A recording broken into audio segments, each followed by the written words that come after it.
Hello everyone. In this first brief video lecture for the week, we're going to discuss a summary for lines 1000 to 1530 of Oedipus Tyrannus. I'm also going to provide a brief analysis of Oedipus's claim that he is always going to seek out the truth and that he will never allow himself to play the part of another man. So just the initial 50 or so lines of the section that you had to read for this week. In future video lectures, we'll continue to break down this section of text and offer concluding commentary on many of the different themes and issues that Sophocles is exploring inside this work. So, to start out, this section begins with the arrival of the Corinthian man. The Corinthian messenger enters in to tell Oedipus that his parents, Polybus and Merope, the people that he believes to be Oedipus's biological parents, have passed away. Oedipus is overjoyed and saddened to hear this news because, of course, it means, on the one hand, that the people that he loved and that raised him as parents are dead. However, it also means that the curse can never come true. He's slipped the bonds of fate and now has all the more reason to believe that the prophecies or the prognostications of Tiresias were untrue. However, as is often the case in this play, as an illustration of the fundamental unknowability of the universe and of our pitiable position within it, Oedipus's joy quickly turns to ashes as new fears are introduced.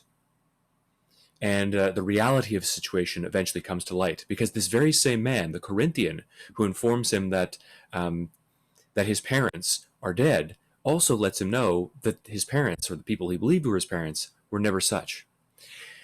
Jocasta pieces things together quite quickly. She realizes what has happened here and finds it abjectly abhorrent. She realizes this blasphemous, revolting truth and encourages Oedipus not to quest into this matter further. Don't seek out the truth. Give up now before you learn the horrifying reality of the situation. But Oedipus remains steadfast and committed to his quest for justice and truth. A herdsman, the man who originally found Oedipus as this child in the wilderness, is brought in, and Oedipus interrogates him after Jocasta flees the stage. Oedipus realizes the truth when he hears from the herdsman that he was found bound by the foot as a child and the like. Oedipus then races off screen to seek out Jocasta. We don't get to see the climactic moment of suffering and horror. Rather, it's mediated to us by way of another party. Another messenger enters in to speak with the chorus. The chorus laments the situation, and it reacts with horror, giving us an indication as an audience as to how we should respond to the events that have transpired and to the scenes that are now being presented to us. The messenger informs the chorus that Jocasta has killed herself and goes into great detail about the litany of horrors that are inflicted by Oedipus on himself when he finds her, pulls the pins from his garment, and in this strange, penetrative, almost sexualized moment of intimacy as we're peering into their bedroom, this blasphemous, defiled bedroom, plunges the pins into his eyes and gores out his eyes over and over and over again, screaming and lamenting his fate. After this explosion of violence, pity, and terror, Oedipus reappears on the scene and has an extensive conversation with the other characters.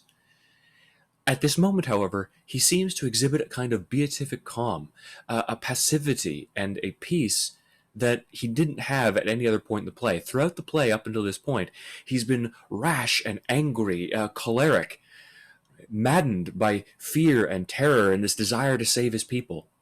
But as he says at this point later on, let it all go. He has let it all go.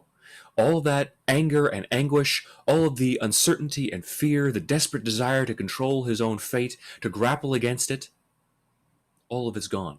And we'll explore that in a little bit more detail, and how this revelation and this transformation in Oedipus's character is a way for Sophocles to convey his ideas about the relationship, or the proper relationship, between human beings, fate, destiny, and the will of the gods.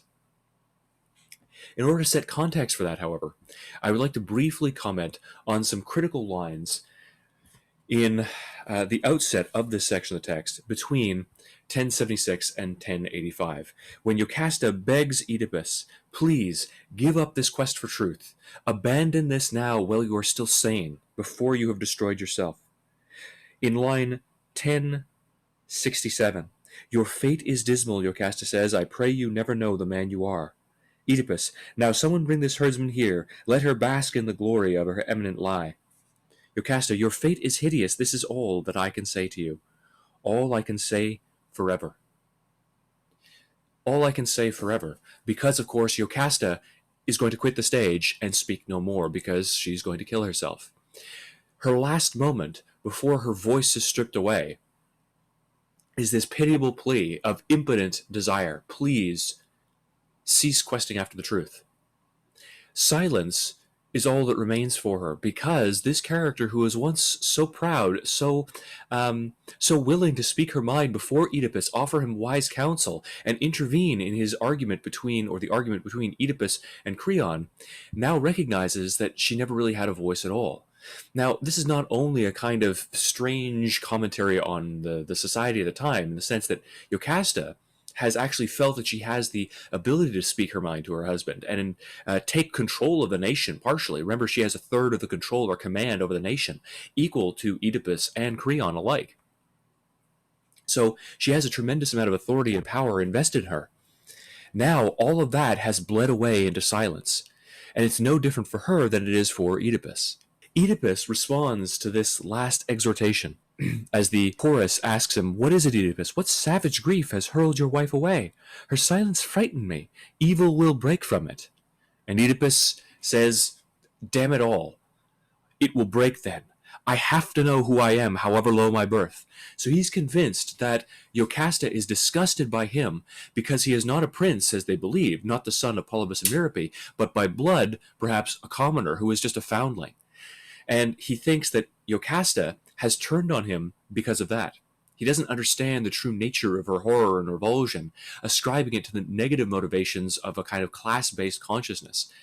"Oh, Oedipus, now you're not even worthy of being my husband because you're not of noble birth." When in reality, it's the stark horror of this horrifying evil that has been perpetuated by them, that they have committed this sin of incest. Oedipus here has a quest for the truth. Even though he believes it will destroy him by revealing his true low-born birth, he still has to know. There's a rush to judgment of his wife's motivations because he has a sense of justice. He detects an injustice in her response to him, judging him based on his class or his perceived class rather than the man that he has proven himself to be through all of his exploits and through his courageous actions for the city. He has done so much in his life, risen above the fate that was consigned to him, or to which he was consigned either by birth or, well, by the gods.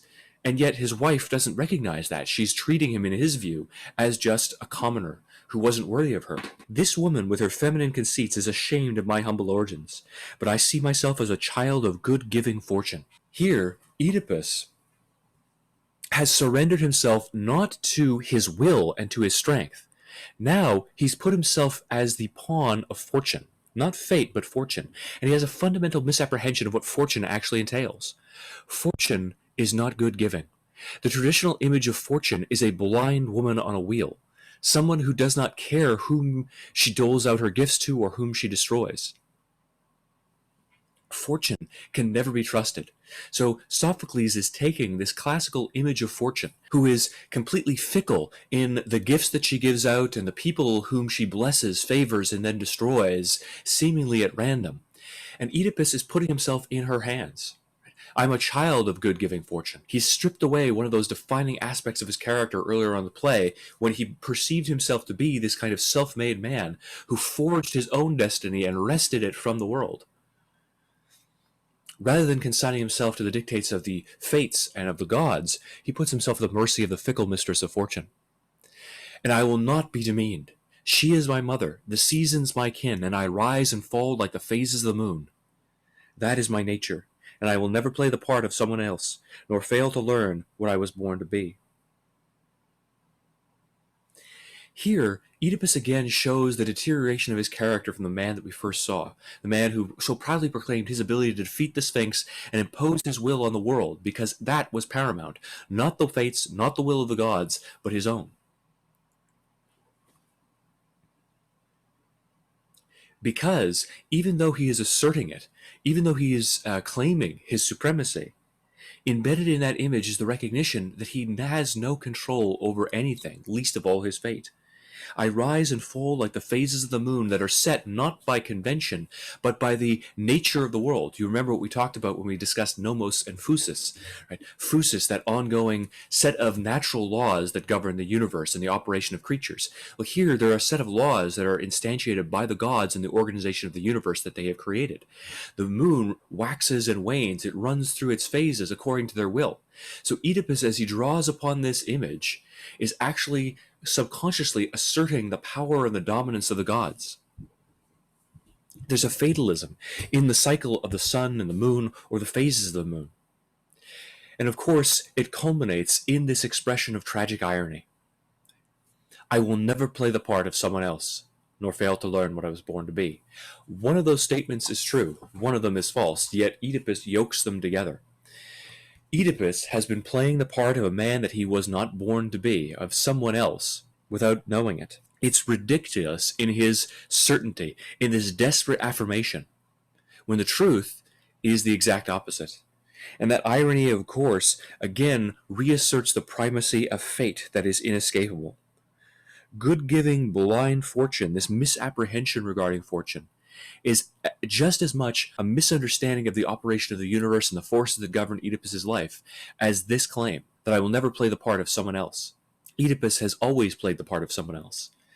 And that moment of irony again emphasizes how none of us can truly know ourselves, know our place in the universe, and any assertion otherwise is pure, ridiculous, pitiable, mockable folly, just like this moment of Oedipus, as he stands defiant for the last moment before his fate is truly revealed.